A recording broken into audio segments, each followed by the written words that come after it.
Next question. Bring it on. Wait, unfortunately, this is going to be our last question. Nope.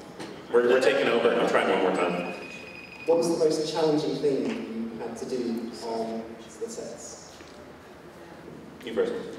Most challenging thing I had to do, I guess all the physicality. I did all the stunts that were on there for the most part, except for very rarely when something would blow up in my face and they wouldn't let me do it. But everything else I did. So anytime I was fighting and jumping and ripping around, I was doing it. And yeah, just all the physicality. It was fun, but it was definitely tough and worth it because. You know, they could film it all and have me right there doing it and be right on my face. So that was a lot of fun, but a lot of work. And going in on the weekends to practice everything, it was super fun. But like fighting Jason Momoa is like he's a big dude. And when we fought, we caught each other more than a few times with elbows and fists, and it got our adrenaline pumping. But I think he probably hurt me a little bit more. Not that I showed it, but that's just, you know, he's in a different weight class than me. So, but yeah, it was fun. Just the physicality of it was the hardest. And dealing with David Hewlett on a daily basis. That was difficult. It still is. I mean, I go to therapy, but it helps.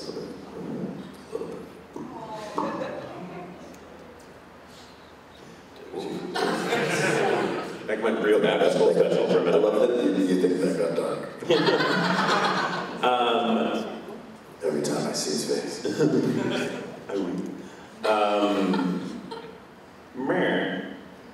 Nothing was hard for David Blue. It was all fun. Okay, I have one joking answer and one real answer. The joking answer is the scene where Chloe and Eli make out. That's a dream sequence, the only one in the whole show. It still bothers me. I'm like, why did we do it? Because I was. I'm like, I've never said this before. I'm gonna tell just these people. Oh wait, people are videotaping. Uh-oh. I was looking forward to it. I was looking forward to shooting the scene. Why? I was in a relationship that I didn't want to be in.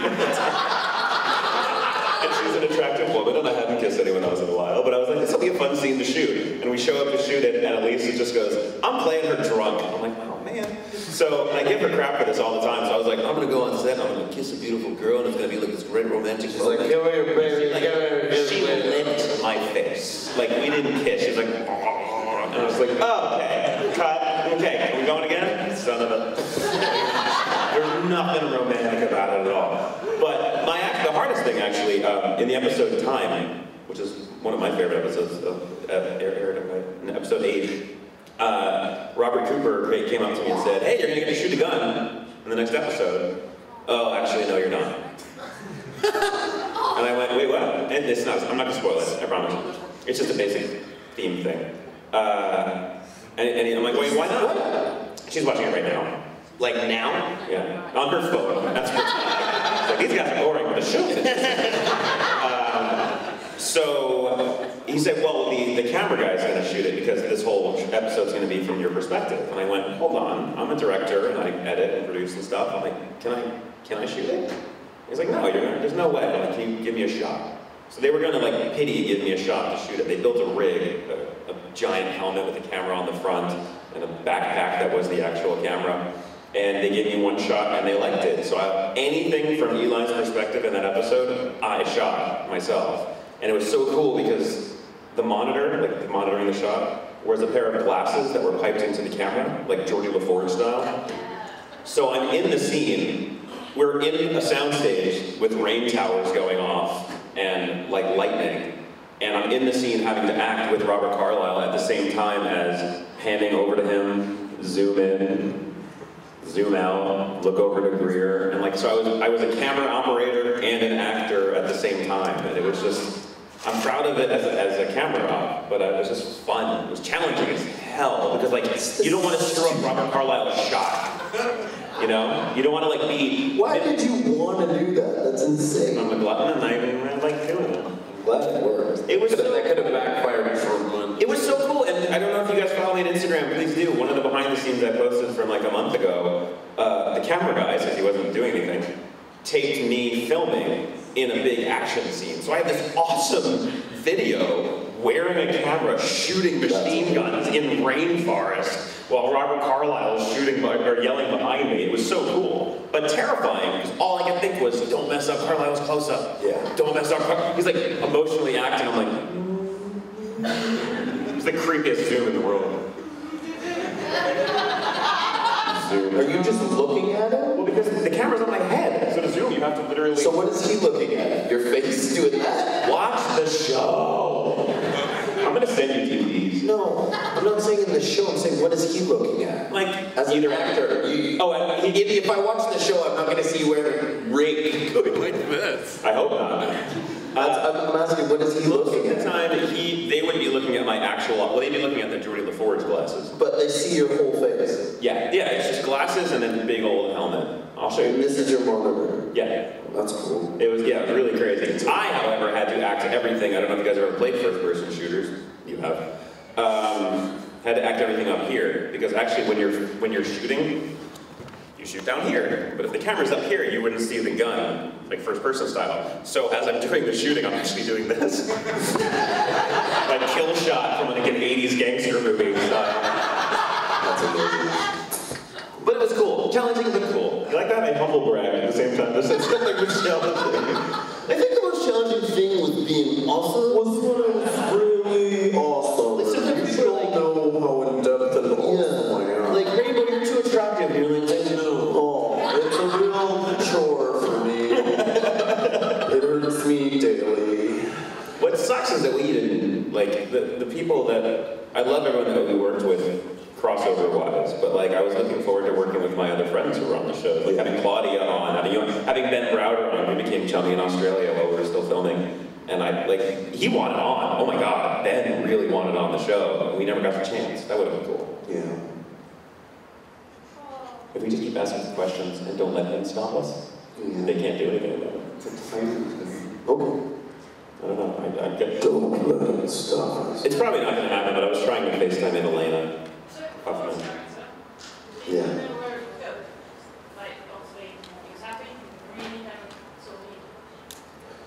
You can say it again so that it's not just for me. I'm trying to word it like a human person. So, not random words. So Ford's character obviously went from his marine happy person to evil regular. So did you know that was going to happen? Was that a pre-thought out storyline? At the end of season 1, before we shot, before the end of the siege was written, I got pulled into the office. They said they were going to kill me. They didn't give me any reason. They said we can either kill you or we can give you a little, arc and then kill you, basically. Seriously? Yeah. Wow. And I got no reason, and it just came out of nowhere. And so I said, I'll take the arc as long as I can have some input into it, and they were totally open to that. So Martin Giro and myself started talking. Martin Giro, one of the writers and later a producer, and now he's the creator and producer, executive producer and creator and head writer on Blind Spot, the show from NBC. Yeah, he's moved on to do some really great stuff. So him and I started speaking and coming up with some stuff, and I... What did you come up with? Like, what did you come up with? Yeah, Healing Factor and the Eye. Cool. That was my stuff. And then those guys said that when I got hit, they should age me, and that was the sort of the manic, the prosthetic, the half side of aging. And then they came up with the enzyme. All the stuff where he gets addicted, the addictive stuff. So all together as a team, we sort of came up with this thing, and it went really well. But I didn't know about it beforehand. I was just sort of running with it as I could, and I really enjoyed it when it happened because, to be honest, I got a chance to act for the first time in the show, like actually really be focused on as a character and have my own story. Other than 38 minutes, that was sort of me saving the day. There's a couple of times when I saved the day and did stuff, but it wasn't as glorified as those episodes when I came back as a sort of pseudo bad guy. And then they were going to kill me off, but then they really liked what I was doing, and that's when they brought me back for Lost Boys. And like I was supposed to leave when I left Shepard and just be gone. But then they were like, yeah, let's bring him back and have him kidnap everyone. And that's one of my favorite episodes, to be honest, of the whole show. That and Runner, those two episodes, to me, pacing-wise, and just how involved the story is, they're some of my favorite episodes of the whole series. I'm really happy with my work in them, and I just thought they were really great. And it was like it showed what this show could have been had they left Ford. Because they traded Ford in for Momo, who we love, but he just kind of grunts through the whole fucking thing. I love him, he's one of my dear friends, but I mean, Ronan's he's a grunt. And it would have been great to keep that dynamic, and those episodes are the ones where you have everybody there, and so it's really nice, and it's before they murdered the rest of the team and substituted them with other actors from other sci-fi shows. Like, the show became just like a collage. I was like, I don't know what I'm watching, but it's fun. I like all of these people. I kind of like that idea, like a long-running sci-fi show where just every 5 years they just kill everyone off. Like a Star Trek. You do like that idea? Well, like we've never really done that. Like what if Star Trek last 5 years if you do that? But what if like Star Trek Discovery? Just talking about Game of Thrones in space. Yeah. Get out of that game. It's shooting. Let's do it. You guys watch it? Yeah. Space, but only if you knew that was going to happen. Game of Space. Game of Space. Spacey Spacerson. This is my space. And Justin Timberlake's like, no, that's my space. Timberlake? Because he bought my space. It's a double entendre. God. I'm far too jet lagged to have picked up on that. Too smart over there. Yeah, it's a little bit much. He's the scientist. I'm really good at helping panels end on a... Who's next in here? Oh, no, I meant like who's next? Are we being kicked out for someone? I mean, if you guys aren't bored, I don't mind. Yeah, whatever. With all the shows that you have done, which one, who is your favourite actor to work with? Out of all the shows we've done, who's your favorite actor to work with? David Hewlett. I don't know if I can say favorite, because everyone brings something different, but like the one that I nerded out the most and I thought was the coolest. I still don't know. Can I go? Yeah. I worked with an actress named Lauren Lee Smith, who I played her partner in a police show that I just finished a few years ago called The Listener, and I think she's just an absolutely fabulous actor who was so giving, and I became really, really good friends with her, and we just, before scenes, we would always have each other's back, and we would go practice. If there was a heavy scene, we would practice in her trailer or mine, and just really prepare with each other and make sure that when we got to set, we were good and we were actually a team. And I haven't really had that much on other shows that I've worked on. A lot of times you're on your own, and when you get to set is when you start fabricating that friendship, and hopefully by the end of the season you've amassed enough of those times that a real friendship is formed, or you hang out a bit off set. But as far as the work goes, usually it's done individually, and until you get to set, you don't know what it is. I had the absolute privilege with her of spending that time and working the scenes through one-on-one, which is really precious if you're an actor. Like, it changes the work that you do tremendously. And so I was really grateful for that. And it's not something that every actor gives to another actor, like offset, so I would say her. Mine are not as deep and interesting, but mine are funny. That's just my life story right there. Like, yours are like deep and meaningful, and mine like... Mine are probably both nerd fan moments. Like, I loved Claudia Black. I had watched everything. And then we did a show called Moonlight together. We're friends now, but this is when we became friends. We were both vampires in this show. And they called us to set at like noon.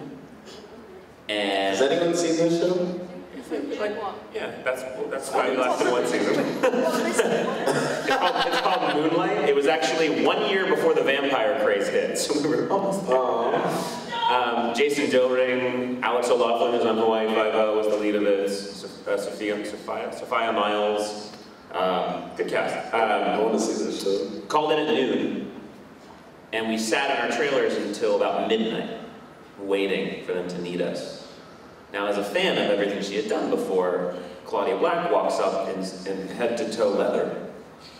And she's like, hey, I'm Claudia. And I was like, we're gonna talk. We're gonna hang out for a while. And we became great friends. And also on the inside, my inner nerd was like, Claudia Black's in full leather, sitting here talking to me. Ah! My inner voice is Kermit for some reason. Even with the ending. I was Kermit Flowing. So that, but also Richard Dean Anderson having Oh my God. in SG-1. First day on the pilot. Did you watch Stargate Universe? It's fine. I have already stories. Yeah, okay. In the first episode, they kidnap Eli, essentially. So my first day of filming was that scene. And we're taking the van to set, and we stop to pick someone up, and in walks Richard Dean Anderson. And he turns around and he's like, hi, I'm Richard. I'm like, yeah, I know. Like, the fact that he introduced himself to me just blew my whole world apart. I'm like, who's ever like, and your name is? Like, it's Richard Dean Anderson, it's RDA. So it's MacGyver. It's MacGyver. It's MacGyver. That's what I said to the person. I was like, MacGyver. He was like, really?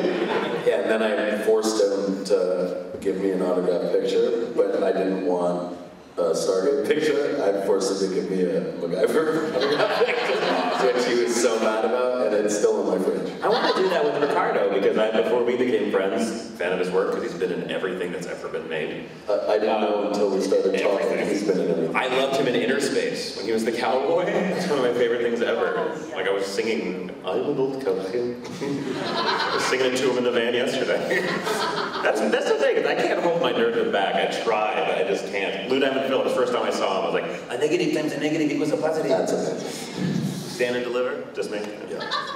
No, I'm with you. Okay. Yeah. Most people say La Bamba. No, stand and deliver. Well, both. You, I don't think I quoted anything back to you. We just met.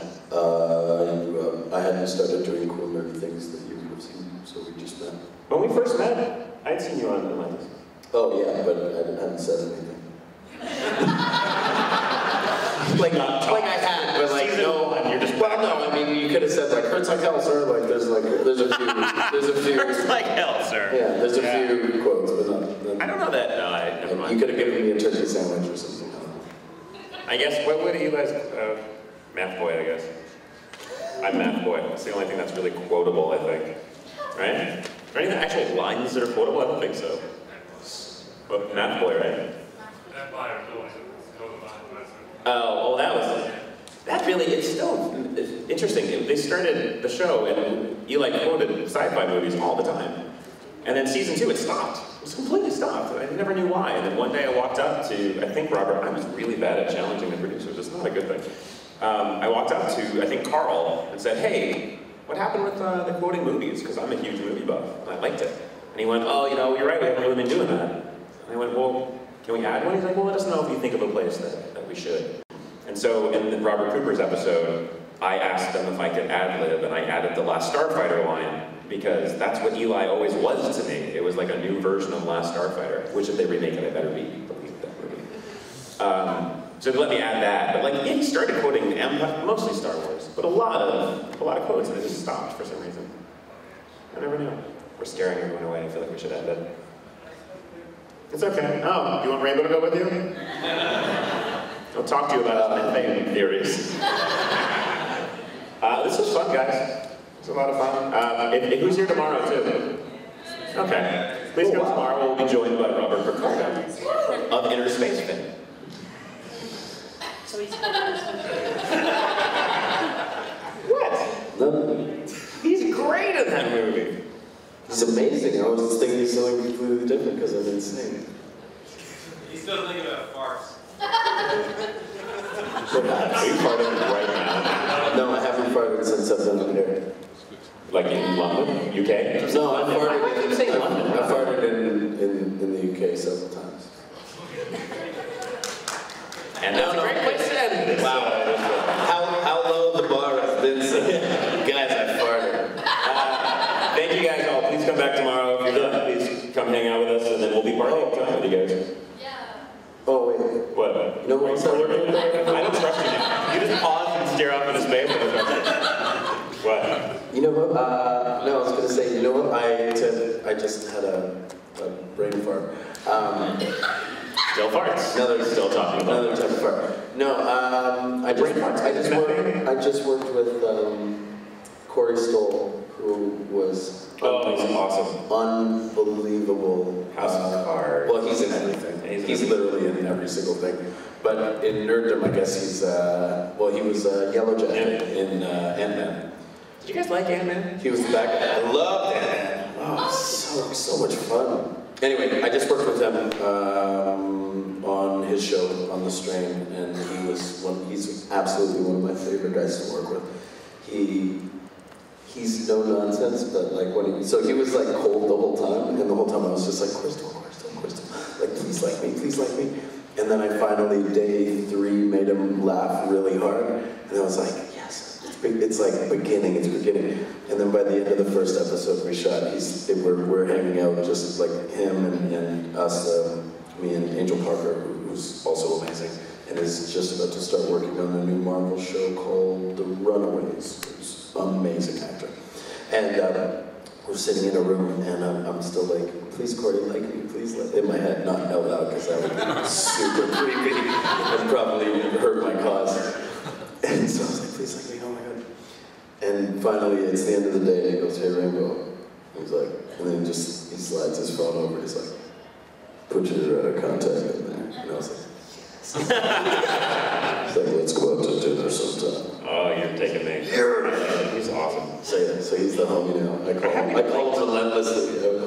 I don't like the past couple of the Girls hasn't been my favorite. But he was awesome this season on Girls. Do you guys watch Girls? I watch a lot. I watch too much. I don't watch Girls. I watch everything. It's absurd. Who here watched Iron Fist? Who here like? Yeah, what'd you think of Iron Fist? That's what I thought. I thought it was, huh? No? Yes? No? If you liked it, go like, yeah, I liked it. Yeah, Is that really something you need to define to people? If you liked it, say, I liked it. No, I'm blind, so if people are blind, I can't see anything. If you see me just sort of like blind, blank, yeah, no. Okay, we're mumbling because we're jet lagged. Come on. Ladies and gentlemen,